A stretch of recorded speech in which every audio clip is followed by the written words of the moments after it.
Juan Manuel Pinheiro. I'm a dairy extension specialist in Amarillo, Texas, and today we have the pleasure to have Dr. Fernanda Ferreira and Camila Dauji. And basically they are doing research with large robotic dairies, and they will be telling us a little bit of that. But before we move, you guys would like to introduce yourself first? Sure. My name is Fernanda Ferreira. I am a cooperative extension specialist with the University of California, Davis, and it's a pleasure to be here today, Juan.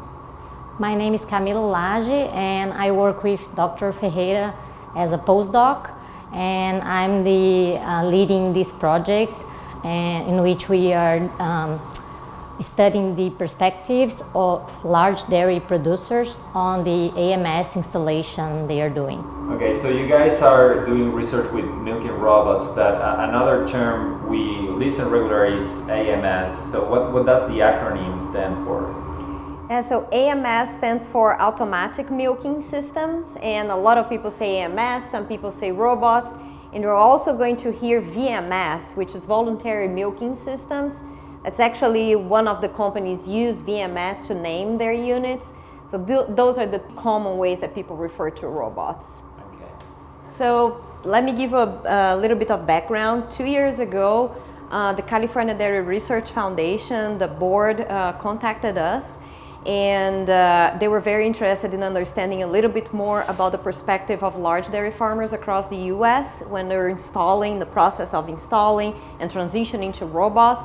And we thought it was super interesting because, you know, our dairy farmers in California, they're very interested in adopting technologies in general and specifically this milking robots.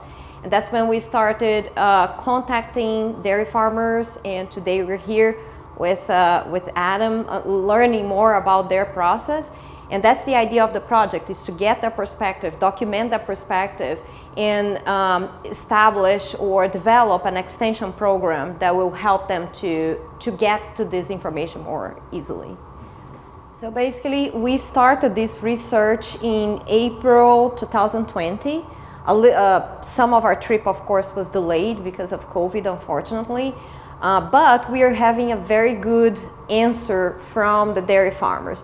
We estimate, based on personal communication with the two main companies that sell these robots in the US, we estimate that there are roughly around 100 large dairy farmers with robots in the US. And when we say large, we're talking about dairies that have at least 7 units or at least 7 robots. And so far, we've got the answer for approximately 22, right, Camila? 22 of them. So, as Fernanda mentioned, we have this objective of document the perspectives of large dairies on how was the process of transitioning to conventional power to an automatic milking system, what was the motivations, the challenge, and everything in the process. So, to achieve this objective, what we are working on, and we developed a survey. So we are contacting dairy farmers that has more than 7 AMS units and asking them to fill out a straightforward survey in which we are asking a lot of things about the reasons why they chose and management questions and all of this, so we can understand better what are the main opportunities and challenges for these large dairies in transitioning to this new system.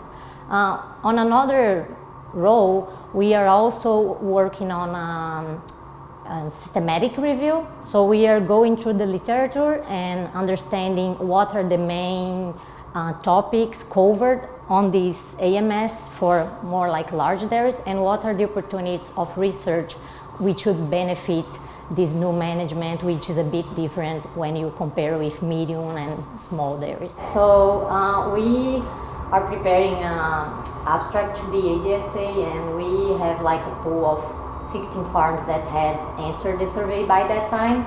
So in that pool, we have answers from 9 states, which includes California, Texas, Minnesota, Indiana, Pennsylvania, New York, Wisconsin, and I think New Hampshire.